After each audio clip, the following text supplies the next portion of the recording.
बिस्मिल्लाहिर्रहमानिर्रहीम। अस्सलाम वालेकुम स्टूडेंट्स, मैं हूं हसान फरीद, आपका फिजिक्स टीचर। स्टूडेंट्स, आज का हमारा आर्टिकल है इंटरफेरेंस इन थिन फिल्म्स।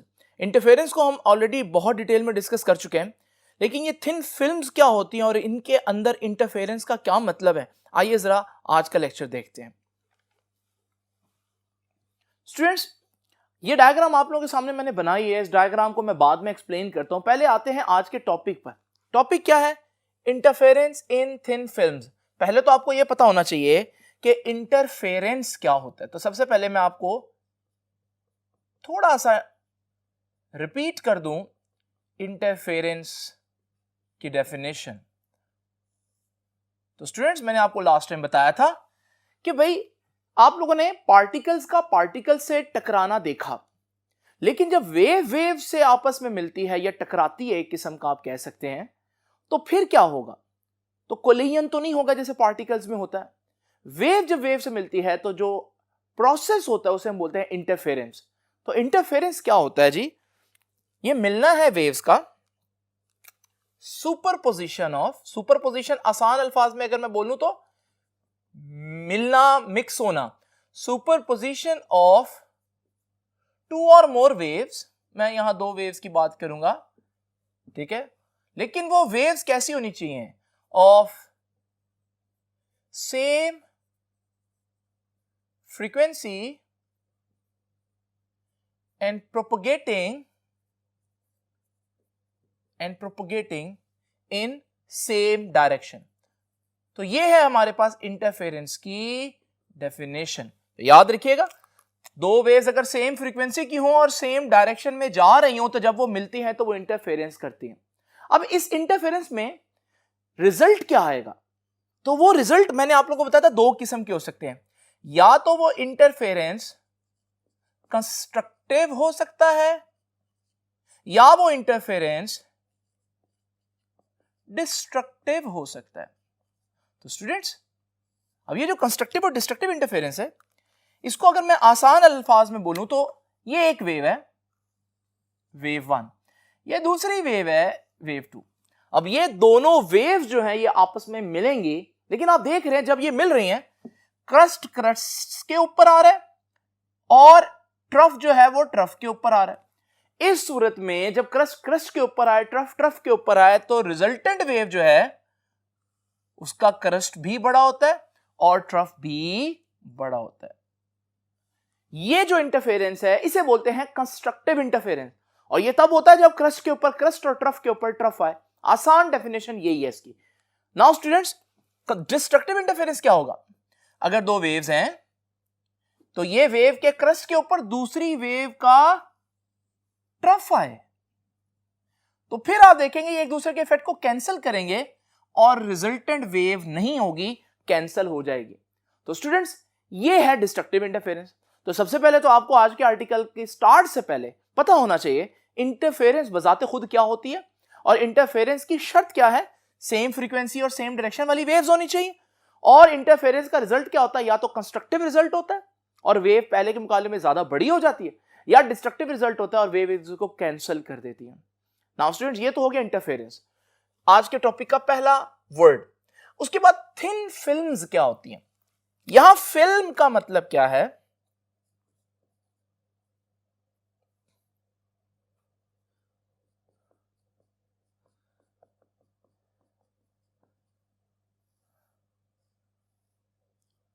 तो स्टूडेंट, थिन फिल्म क्या होती है?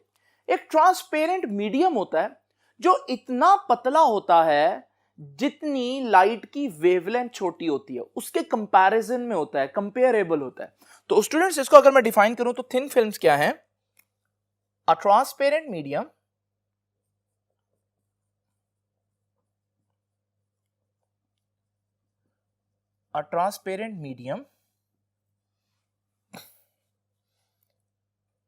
whose thickness,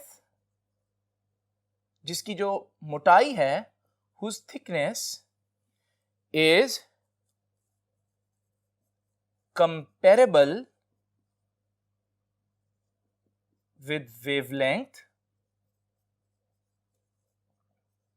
of light। अब लाइट की वेवलेंथ तो बहुत थोड़ी होती है, नैनोमीटर्स में होती है। जब लाइट की वेवलेंथ इतनी छोटी होगी तो थिन फिल्म भी बहुत पतली होनी चाहिए, तो ये कहां दिखेगी स्टूडेंट्स? जब आपके पास सोप बबल की बात करते हैं तो सोप बबल जो है उसकी जो थिकनेस है वो इतनी कम होती है कि वो लाइट की वेवलेंथ के कंपैरिजन में होती है। इसलिए हम इसकी जो थिकनेस है इसके हिसाब से बात करें तो मैं कहूंगा ये जो सोप की फिल्म है, यानी कि लेयर है, यहां फिल्म का मतलब लेयर है, ये एक थिन फिल्म कंसीडर हो सकती है लाइट के हिसाब से। तो जब हम थिन फिल्म की बात करते हैं तो ये बहुत ज्यादा थिन होती है। नाउ स्टूडेंट्स, जब इंटरफेरेंस थिन फिल्म में होगी, वो कैसे होगी वो तो हम डिस्कस करेंगे, लेकिन जब वो होगी तो होगा क्या? तो होगा ये कि आपको बहुत ही जबरदस्त किस्म के कलर पैटर्न्स नजर आएंगे। मिसाल के तौर पर अगर आप ये देखना चाहें तो एक एग्जांपल तो मैंने आपको यही दे दी हुई है। थिन फिल्म की एक एग्जांपल क्या है? थिन फिल्म की एक एग्जांपल सोप बबल की जो फिल्म है, लेयर है, तो हम कहेंगे कि थिन फिल्म जो है सोप बबल की, it exhibit bright brilliant colour patterns.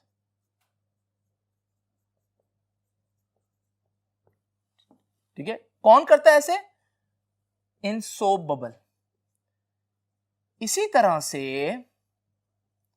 आप एग्जाम्पल दे सकते हैं एक और के beautiful colour patterns,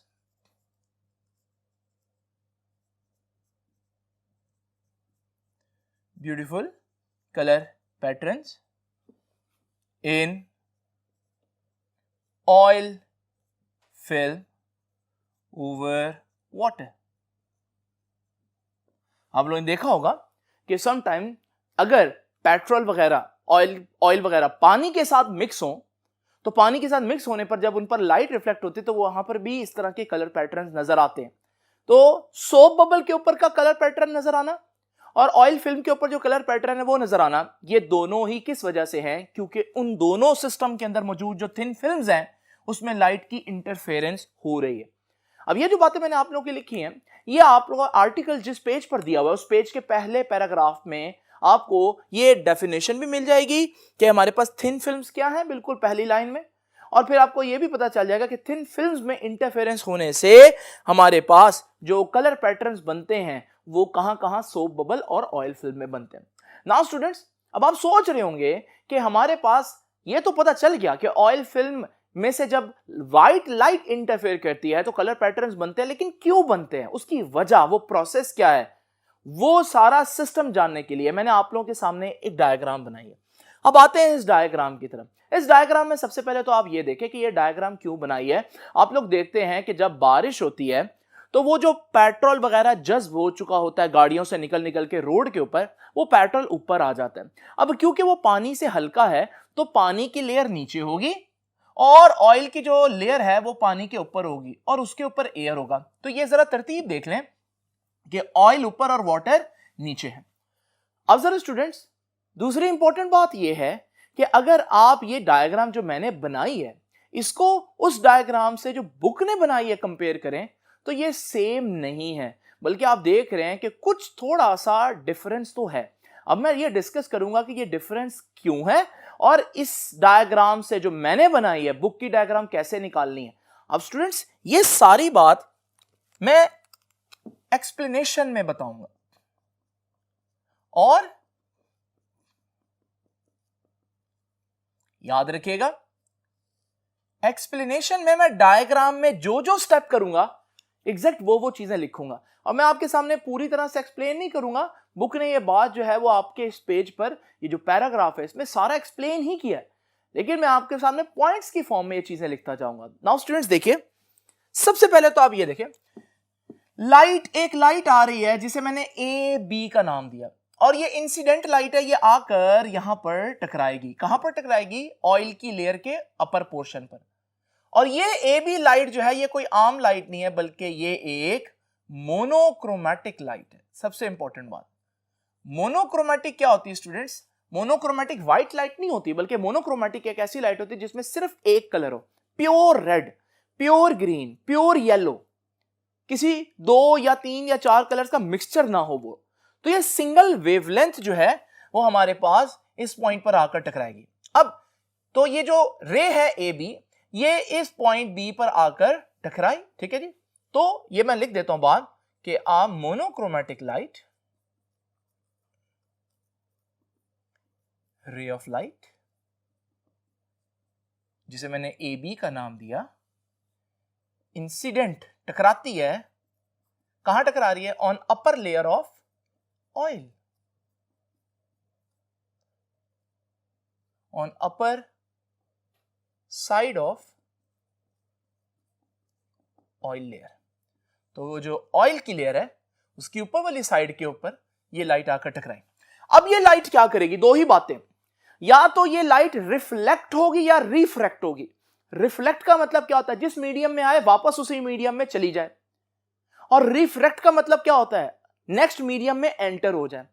now students, यहां ये कौन सा काम करेगी? तो आपकी इतला के लिए अर्ज है, यहां ये दोनों काम करेगी, यानी कि इसका कुछ पार्ट रिफ्लेक्ट भी होगा और कुछ पार्ट रिफ्रैक्ट भी होगा। अब जरा देखिए, ये जो पॉइंट बी पर ये लाइट आकर टकराई, इस पॉइंट पर ये जो लाइट वापस हिस्सा चला गया, जिसे मैंने लाइट बी सी का नाम दिया, ये रिफ्लेक्ट होकर वापस चली गई।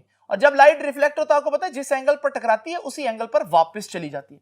तो एंगल ऑफ इंसिडेंस और एंगल ऑफ रिफ्लेक्शन आपस में बराबर होता है। तो यहां से हम लोगों ने सीखा कि जो लाइट है वो पॉइंट बी पर आकर कुछ हिस्सा पार्टली वो रिफ्लेक्ट हो गया, यानी कि वापस उसी मीडियम में चला गया। तो यहां पर मैं लिख देता हूं, अ पार्ट ऑफ दैट लाइट, वो जो लाइट आकर टकरा रही है उसका कुछ हिस्सा, a part of that light will be reflected back, will be reflected back as B C ray. ठीक है, उस रे का नाम मैंने क्या बोला? रे बी सी। तो स्टूडेंट्स, ये तो वो हिस्सा हो गया जो इसने क्या किया, जिसने पार्टली रिफ्लेक्ट किया, वापस उसी मीडियम में चलेगी। लेकिन कुछ पोर्शन ऐसा भी होगा जो हमारे पास पॉइंट बी पर अगले मीडियम में यानी कि ऑयल में एंटर हो जाएगा। लेकिन आपको मालूम है ये रिफ्रैक्शन है, और रिफ्रैक्शन का एक कानून है कि लाइट जो है वो अपने असल रास्ते से हट जाएगी। तो आपने देखा, मैंने थोड़ा सा ये लाइट आई तो वो हिस्सा जो एंटर हुआ वो थोड़ा सा बेंड हो गया और वो नॉर्मल की तरफ बेंड हुआ। तो ये बेंड जो हमारे पास लाइट है बी से डी तक, ये वाली लाइट, ये वो लाइट है जो रिफ्रैक्ट हुई। तो मैं लिखूंगा एंड पोर्शन ऑफ इट, उसका कुछ हिस्सा क्या होगा? विल बी रिफ्रैक्टेड, रिफ्रैक्टेड दूसरे मीडियम में एंटर हो जाएगा। ये रिफ्लेक्टेड है, एल से ये रिफ्रैक्टेड है, तो विल बी रिफ्रैक्टेड एज, उसको मैंने क्या नाम दिया? B D. तो ये जो बी डी पोर्शन है, बी सी रिफ्लेक्ट हुआ था, बी डी जो है वो रिफ्रैक्ट होगा। अब जो रिफ्रैक्ट होगा वो क्या करेगा? वो जब इस पॉइंट पर आकर टकराएगा, आप फिर से देख रहे हैं यहां पर दो चांसेस हैं, या तो वो वापस आगे चली जाए या फिर वापस रिफ्लेक्ट कर जाए। अब जो आगे चली जाएगी स्टूडेंट्स, वो तो पानी में निकल जाएगी, इसलिए मैं उसको तो निगलेक्ट कर देता हूं। तो ये वाली लाइट की जो रे है जो आगे मजीद जा रही है वो तो फिर पानी में चलेगी, तो उसको छोड़ दे। वो जो वापस इस पॉइंट से रिफ्लेक्ट हुई है वो है डी ई, और देखिए वो कहां से रिफ्लेक्ट हो रही है? इस पार्ट से, यानी कि ऑयल की निचली लेयर से। तो हमारे पास रे डीई जो है, ये वाली डीई विल अगेन रिफ्लेक्टेड, ये फिर से रिफ्लेक्ट होगी। देख रहे हैं ना, यहां से रिफ्लेक्ट होगी, वापस चली गई, रिफ्लेक्टेड बैक। कहां वापस चली गई? ऑयल में थी, ऑयल में वापस चलेगी। ठीक है, तो बैक इन ऑयल फिल्म। तो ये है हमारे पास अगेन रिफ्लेक्शन। ठीक हो गई थी स्टूडेंट्स, और ये डीई बन गई रे। अब ये रे डीई यहां पहुंच गई। अब ये यहां क्या करेगी? यहां भी दो बातें हैं, या तो ये पार्शली वापस आ जाएगी रिफ्लेक्ट, या फिर अगले मीडियम में वापस एंटर हो जाएगी, रिफ्रैक्ट हो जाएगी। तो ये हमारे पास बन गई रिफ्रैक्ट। तो ई एफ जो है वो वापस एयर में रिफ्रैक्ट हो गई। तो हम कहेंगे रे EF will be refracted into air। तो हमारे पास जो EF है वो वापस एयर में आ गई। अब इस सारे प्रोसेस को जरा तेजी से देखते हैं स्टूडेंट्स। ये देखिए, ये रे आई, ये वाला पोर्शन BC पोर्शन वापस एयर में चला गया, लेकिन किस प्रोसेस के जरिए एयर में चला गया? रिफ्लेक्ट होकर। ठीक है जी। अच्छा, यहां से रे रिफ्रैक्ट हुई, अंदर आई एयर में, इस पॉइंट से रिफ्लेक्ट हुई वापस, और फिर इस पॉइंट पर दोबारा रिफ्रैक्ट होकर एयर में चली गई। यानी ये EF भी एयर में आ गई वापस, लेकिन किस प्रोसेस के जरिए हुई? ये वो थी जो रिफ्रैक्ट हुई थी और फिर एयर में आई। नाउ स्टूडेंट्स, अगली बात यह है कि इसका जो पोर्शन नीचे आया था वो भी वापस रिफ्लेक्ट होकर फिर इधर आएगा और फिर आगे जाएगा, उसमें से कुछ वापस आएगा और फिर आगे जाएगा। लेकिन होगा क्या? हर दफा ऐसा करने पर लाइट की इंटेंसिटी इतनी कम होती जाएगी कि सिर्फ ये दो रेज हैं जो आपको प्रोमिनेंट नजर आएंगी, उसके बाद लाइट की इंटेंसिटी इतनी कम हो जाएगी कि ये वाली रेज जो है ये इतना ज्यादा फर्क नहीं डालेंगी। इस वजह से मैं इनको निगलेक्ट कर देता हूं, और जब मैं इनको निगलेक्ट कर दूंगा तो आप देखेंगे कि दो रेज ही रह जाएंगी, और ये है आपकी बुक वाली डायग्राम। तो एक्चुअली बुक वाली डायग्राम में मसला क्या है कि उन्होंने मजीद रेज का जिक्र नहीं किया, लेकिन बच्चों को पता होना चाहिए कि इससे आगे भी रेज यही काम कर रही होंगे जो इन दोनों ने किया है, लेकिन क्योंकि हर दफा टकराने पर लाइट की इंटेंसिटी कम हो रही है, इस वजह से हमारे पास जो फर्दर रेज होंगी उनका इतना ज्यादा अफेक्ट काउंट नहीं होगा, तो हमने उनको निगलेक्ट कर दिया। नाउ स्टूडेंट्स, हमारे पास इन दोनों रेज को आप जरा तवज्जो से देखें। अब इन दोनों रेज में ये रे इधर को जा रही है, ये रे इधर को जा रही है, दोनों की डायरेक्शन सेम है। ये देखिए जी, सेम डायरेक्शन। एक शर्त तो पूरी हो रही है, वो और बात है वो रिफ्लेक्शन की वजह से वापस जा रही है और ये रिफ्रैक्शन की वजह से, लेकिन डायरेक्शन तो सेम होगी अल्टीमेटली। और फिर देखिए दूसरी इंपॉर्टेंट बात क्या है कि हमारा ओरिजिनल सोर्स मोनोक्रोमेटिक है और ये दोनों रेज अलग अलग दो रेज लग रही है, लेकिन अगर आप पीछे से देखेंगे तो ये एक ही सोर्स से आ रही हैं।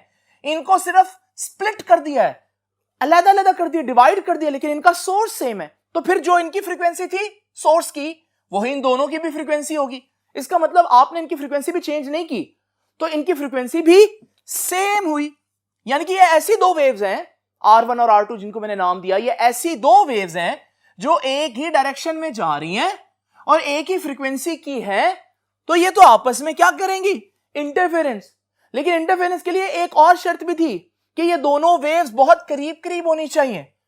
तो स्टूडेंट्स, अब आपको रीजन पता चलेगी मैंने ऑयल की फिल्म लेने की बजाय ऑयल की थिन फिल्म क्यों ली। क्योंकि अगर मैं ऑयल की थोड़ी सी बड़ी फिल्म लेता तो ये प्रोसेस तो होता, ये दोनों वेव्स तो बनती, लेकिन ये दोनों वेव्स सेम डायरेक्शन में भी जा रही हैं, सेम फ्रीक्वेंसी की भी हैं, लेकिन एक दूसरे से बहुत दूर हैं। अगर मैं ऑयल की थिकनेस कम करता जाऊंगा तो आप देखते जाएंगे आहिस्ता आहिस्ता दोनों वेव्स एक दूसरे के करीब आती जाएंगी, एक वक्त इतना करीब आएंगी कि इंटरफेयर कर सकेंगी। इसका मतलब इंटरफेरेंस के लिए एक और इंपॉर्टेंट बात भी है ना कि वेव्स का करीब होना। और वेव्स कब करीब होंगी? जब जो फिल्म की थिकनेस है वो बहुत कम होगी। इसलिए आपको यह फिनोमिना हर जगह नहीं नजर आएगा, ये सिर्फ वहां नजर आएगा जहां ऑयल की थिकनेस या वो जो भी फिल्म है उसकी थिकनेस बहुत कम हो, जैसे ऑयल फिल्म में या फिर बबल्स में, सोप बबल्स में। तो स्टूडेंट्स, क्यों आज का आर्टिकल थिन फिल्म से रिलेटेड है आपको आइडिया हो गया होगा, क्योंकि थिन फिल्म्स वो काम कर सकती हैं जो थिक फिल्म्स नहीं कर सकती। तो स्टूडेंट्स, अब ये दोनों रेज आपस में एक ही डायरेक्शन में जा रही है तो इंटरफेरेंस तो करेंगे, क्योंकि सारी कंडीशंस पूरी हो रही हैं, मोनोक्रोमेटिक भी हैं, सेम डायरेक्शन में भी हैं, सेम फ्रीक्वेंसी की भी हैं और साथ साथ करीब करीब भी हैं।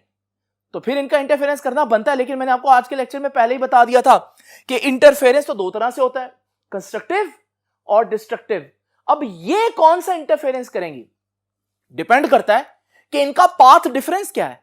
इनके क्रस्ट के ऊपर क्रस्ट आता है या ट्रफ के ऊपर ट्रफ आता है या क्रस्ट के ऊपर ट्रफ आता है, ये इंपॉर्टेंट बात है। अगर तो क्रस्ट के ऊपर क्रस्ट आया तो फिर हमारे पास लाइट ब्राइट हो जाएगी क्योंकि उसका एम्पलीट्यूड बढ़ जाएगा, कंस्ट्रक्टिव इंटरफेरेंस हो जाएगी। अगर क्रस्ट के ऊपर ट्रफ आया तो फिर इफेक्ट कैंसिल हो जाएगा और हमें वहां पर लाइट नजर नहीं आएगी।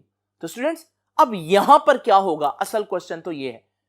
तो मैं अब डिस्कस करूंगा आप लोगों के साथ कि पाथ डिफरेंस जो है वो किन फैक्टर्स पर डिपेंड करेगा। जब मैं पाथ डिफरेंस की बात कर रहा हूं तो असल में मैं ये डिफरेंस कर रहा हूं आसान अल्फाज में कि क्रस्ट के ऊपर क्रस्ट आना है या ट्रफ के ऊपर ट्रफ आना है। नाउ स्टूडेंट्स, जरा इंपॉर्टेंट बात यहां पर नोट करें कि ये जो सारी एक्सप्लेनेशन है ये आपको बुक ने यहां से यहां तक ये सारी डिटेल दी हुई है और मैंने भी आप लोगों के सामने यहां पर एज इट इज लिख दी है। इसमें कुछ भी नहीं है, सिर्फ जिस तरह से आपने डायग्राम को कंस्ट्रक्ट किया है उसको आपने एज इट इज एक्सप्लेन भी कर देना वर्ड्स में। अब स्टूडेंट्स, मैं डिस्कस करता हूं आप लोगों के साथ वो फैक्टर्स जिन पर हमारा इंटरफेरेंस डिपेंड करेगा। तो हमारा factors affecting path difference, path difference, path difference को अगर आप जानना चाहते हैं तो चैप्टर नंबर 7 और 8 में हम लोगों ने फेज डिफरेंसेस और पाथ डिफरेंसेस को बहुत डिटेल में डिस्कस किया। तो मैं यहां पर इसको सिंपल रखने के लिए इतनी डेप्थ में नहीं जाऊंगा, आसान अल्फाज में बात करूंगा। पाथ डिफरेंस का यहां मतलब आसान अल्फाज में क्या है कि क्रस्ट के ऊपर क्रस्ट आ रहा है या क्रस्ट के ऊपर ट्रफ आ रहा है, बस ये बात है। डेप्थ का क्या मीनिंग है इसका वो आप लोग खुद ही चैप्टर नंबर 8 में आप देखेंगे। नाउ स्टूडेंट्स, एक बात मैं आपको बताता चलूं, ये जो मैंने आपके सामने रे डायग्राम्स बनाई हैं ये है तो सिंपल, लेकिन ये सही मीनिंग कन्वे नहीं करती, क्योंकि असल में लाइट जो है वो तो एक वेव है और अगर आप उसको सही तरह से समझना चाहते हैं तो फिर तो आप उसको वेव की तरह ही पढ़ना चाहिए। तो स्टूडेंट्स जरा तवज्जो कीजिएगा, इस डायग्राम को अब मैं आपके सामने वेव की शक्ल में बनाऊंगा। वही हमारे पास वाटर की लेयर है, वही हमारे पास ऑयल की एक बारीक सी फिल्म है उसके ऊपर और फिर उसके ऊपर एयर है। तो ये सबसे पहले इंपॉर्टेंट बात आप लोग नोट कर लें। अब वो जो रे आ रही थी पहले इंसिडेंट रे, अब मैं उसको वेव की शक्ल में बनाऊं तो ये हमारे पास वो वेव है ए बी जो आकर पॉइंट बी पर टकरा रही है। पॉइंट बी पर टकराने पर क्या होगा मैंने आपको बताया, या तो रिफ्लेक्शन या रिफ्रैक्शन, या तो वेव वापस पलट जाएगी या फिर अगले मीडियम में एंटर हो जाएगी। लेकिन उससे पहले आपको एक बात समझनी पड़ेगी स्टूडेंट्स, मैंने आप लोगों को एक बात बताई थी और वो ये है चैप्टर नंबर 8 में हम लोगों ने पढ़ा कि जब भी कोई रे रेयर मीडियम से डेंसर मीडियम पर टकराकर रिफ्लेक्ट करती है तो उसका क्रस्ट जो है वो वापस ट्रफ बन जाता है। ये बहुत इंपॉर्टेंट बात है। तो स्टूडेंट्स अब जरा आते हैं अपनी डायग्राम की तरफ। तो ये डायग्राम जो है पॉइंट बी पर अब रे जो है वो रिफ्लेक्ट होगी और रिफ्लेक्ट में मैंने आपको बताया जब वेव रिफ्लेक्ट हो तो ये जिस पॉइंट पर आप रिफ्लेक्शन देख रहे हैं ये जो ट्रफ है ये टकराने के बाद आप देखेंगे क्रस्ट बन के वापस रिफ्लेक्ट हो जाएगा। तो ये है हमारे पास रिफ्लेक्शन वाला पोर्शन। तो आपने देखा कि क्रस्ट ट्रफ बन गया, ये इंपॉर्टेंट बात है। अब वो रे की बात करते हैं जो ऑयल की लेयर में एंटर हो जाएगी। जो ऑयल की लेयर में एंटर होगी, ऑयल की डेंसिटी ज्यादा है, ऑयल का रिफ्रैक्टिव इंडेक्स एयर के मुकाबले में ज्यादा है। जब ऑयल का रिफ्रैक्टिव इंडेक्स ज्यादा होगा तो याद रखिएगा उसमें वेवलेंथ छोटी हो जाएगी। तो जब यही वेव एंटर होगी ऑयल के अंदर तो यहां पर इतनी सी जगह में ये ज्यादा वेव्स बनाएगी। तो आपने देखा वेवलेंथ छोटी हो गई। अब जब वेवलेंथ छोटी हो गई, अब देखें ये इस पॉइंट पर वापस टकराने लगी है। जब ये इस पॉइंट पर वापस टकराएगी तो फिर आप देखेंगे क्योंकि ये वाटर से टकरा रही है, अगर वाटर का रिफ्रैक्टिव इंडेक्स इससे ज्यादा होगा तो इसका मतलब ये रेयर से डेंसर में जा रही है, तो टकराने के बाद इसमें भी 180 डिग्री का फेज शिफ्ट आएगा। तो यहां पर भी हमारे पास जो ट्रफ है वो क्रश बन जाएगा और फिर जब ये वापस जाएंगे तो आप देखेंगे कि हमारे पास इस पॉइंट के ऊपर इसने दोबारा मीडियम चेंज करना है, लेकिन अब ये कहां से कहां जा रही है, डेंसर से रेयर जा रही है, ऑयल में से हवा में जा रही है। तो इसका मतलब यहां इसका कोई फेज शिफ्ट नहीं होगा और हमारे पास अगर क्रस्ट है तो वो एज क्रस्ट ही आगे निकल जाएगा। तो ये हमारे पास वो रे है जो रिफ्रैक्शन से बाहर निकली। अब दोनों रेज को देखें, अगर आप दोनों रेज, वो जो रिफ्लेक्शन से निकली और वो जो रिफ्रैक्शन से निकली है, दोनों का क्रस्ट के ऊपर और ट्रफ के ऊपर आ रहा है तो ये दोनों वेव्स कंस्ट्रक्टिव इंटरफेरेंस करेंगी और यूं हमें ब्राइट लाइट नजर आएगी। तो स्टूडेंट्स ये है हमारे पास असल तरीका इस आर्टिकल को पढ़ने का कि वेव्स बनाएं और आपको पता चले कि हर पॉइंट पर वेव कैसे बिहेव कर रही है, मीडियम चेंज होने पर क्या हो रहा है, और ये सारी बातें आपको पता होनी चाहिए। अब स्टूडेंट्स आप सोच रहे होंगे कि यहां पर क्योंकि सर ने एग्जांपल दी कंस्ट्रक्टिव की तो शायद कंस्ट्रक्टिव ही होगा। नहीं, कंस्ट्रक्टिव होगा या डिस्ट्रक्टिव होगा ये डिपेंड करता है पार्ट डिफरेंस पे, और मैं वही डिस्कस करने लगा था कि पार्ट डिफरेंस जो है वो कौन डिसाइड करेगा। 3 फैक्टर्स हैं जिन पर पार्ट डिफरेंस डिपेंड करेगा। आइए देखते हैं वो फैक्टर्स कौन से। स्टूडेंट्स मैं वो तीनों फैक्टर्स आप लोगों के सामने लिख देता हूं। वो पहला फैक्टर है हमारे पास थिकनेस ऑफ फिल्म, जो ऑयल की लेयर है उसकी thickness. Number 2 nature of film, वो लेयर जो है जिस भी सब्सटेंस की है, ऑयल की है या किसी और चीज की, उसकी नेचर क्या है, क्योंकि हर मीडियम का रिफ्रैक्टिव इंडेक्स चेंज होता है। और तीसरी चीज है स्टूडेंट्स एंगल ऑफ इंसिडेंस, वो जो रे है वो किस एंगल पर टकरा रही है। ये वो तीनों फैक्टर्स हैं जो मिलकर डिसाइड करेंगे कि वो जो 2 रेज एंड पर निकलेंगी वो कंस्ट्रक्टिव इंटरफेरेंस करेंगी या डिस्ट्रक्टिव इंटरफेरेंस करेंगी, यानी कि उनके क्रस्ट के ऊपर क्रस्ट आएगा या क्रस्ट के ऊपर ट्रफ आएगा। अब ये फैक्टर्स कैसे डिसाइड करेंगे स्टूडेंट्स, जरा इमेजिन करें वही डायग्राम जहां पर मैंने बात खत्म की थी। आप देख रहे हैं कि ये दोनों डायग्राम्स जो हैं वो क्रस्ट के ऊपर क्रस्ट और ट्रफ के ऊपर ट्रफ आ रहा है, यानी कि ये कंस्ट्रक्टिव इंटरफेरेंस कर रही हैं। लेकिन जरा इमेजिन करें अगर मैं फिल्म की थिकनेस को छेड़ूं, चेंज करूं, तो क्या होगा। जरा देखें, जब मैं फिल्म की थिकनेस को ज्यादा करूंगा तो एक वक्त ऐसा आएगा कि आप देखेंगे वहां पर दोनों रेज के दरमियान क्रस्ट के ऊपर ट्रफ और ट्रफ के ऊपर क्रस्ट आ जाएगा। अब आप कहेंगे यही क्या करेंगे, कंस्ट्रक्टिव इंटरफेरेंस की बजाय डिस्ट्रक्टिव इंटरफेरेंस करेंगे। इसी तरह से स्टूडेंट्स अगर मैं नेचर ऑफ फिल्म के फैक्टर को देखना चाहूं, यहां पर मैंने ये दरमियान में जो लेयर डाली है ऑयल की, मैं इसकी जगह कोई और ऑयल डाल देता हूं जिसका रिफ्रैक्टिव इंडेक्स और ज्यादा है। जब और ज्यादा रिफ्रैक्टिव इंडेक्स होगा तो वो वेव लेंथ को और कम कर देगा। जब वेव लेंथ और कम हो जाएगी तो आपके पास वेव का पूरा स्ट्रक्चर इस तरह से डिस्टर्ब होगा कि वो दोनों वेव्स के ऊपर क्रस्ट में ट्रफ और ट्रफ के ऊपर क्रस्ट आना शुरू हो जाएगा फिर से, और फिर से डिस्ट्रक्टिव इंटरफेरेंस आ जाएगा।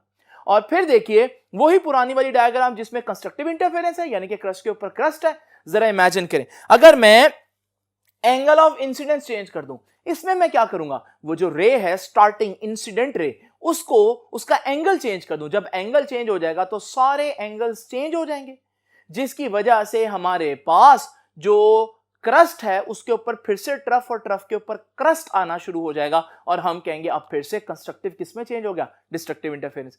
तो इसका मतलब क्रस्ट के ऊपर ट्रफ आना या क्रस्ट के ऊपर क्रस्ट आना ये कौन डिसाइड करेगा, ये फिल्म की थिकनेस, वो कितनी मोटी फिल्म है, ये नेचर ऑफ फिल्म में है क्या, यानी कि हमारे पास वो जो लेयर है वो किस ऑयल की है, और फिर एंगल ऑफ इंसिडेंस के जो आने वाली टकराने वाली रे है वो किस एंगल पर टकरा रही है। ये तीनों चीजें आपकी बुक जो है वो यहां पर एक्सप्लेन करेगी, और आपकी बुक भी बता रही है कि हमारे पास कंस्ट्रक्टिव होगा या डिस्ट्रक्टिव होगा, वो इन्हीं फैक्टर्स पर डिपेंड करता है। नाउ स्टूडेंट्स ये सारी बातें तो हम लोगों ने समझ ली, लेकिन अभी तक हमें यह नहीं पता चला कि सोप बबल में कलर कैसे नजर आता है। तो अब यह समझने के लिए मुझे एक रियल एग्जांपल लेनी पड़ेगी। जब मैं रियल एग्जांपल लेता हूं तो मेरे पास मोनोक्रोमेटिक लाइट तो नहीं होती जैसे यहां है, क्योंकि रियल एग्जांपल में सोप बबल के ऊपर आपकी ट्यूब लाइट की रोशनी पड़ रही होती है या बल्ब की या सूरज की, और ये मोनोक्रोमेटिक नहीं बल्कि ये व्हाइट लाइट है, यानी पॉलीक्रोमेटिक है, इसमें तो बहुत सी वेवलेंथ्स हैं। अब व्हाइट लाइट की वजह से सोप बबल में जो इस तरह के कलर पैटर्न्स नजर आते हैं ये कैसे नजर आएंगे, अब हम ये डिस्कस करेंगे। लेकिन स्टूडेंट्स उससे पहले ये बात नोट कर लें कि ये जो बात अब मैं एक्सप्लेन करने जा रहा हूं ये सारी की सारी बात जो है वो लास्ट पैराग्राफ में, और इस पूरे आर्टिकल की जान ये लास्ट पैराग्राफ है। तो आइए अब जरा देखते हैं कि ये लास्ट पैराग्राफ में क्या लिखा है। तो स्टूडेंट्स यहां पर हेडिंग देंगे हम इंटरफेरेंस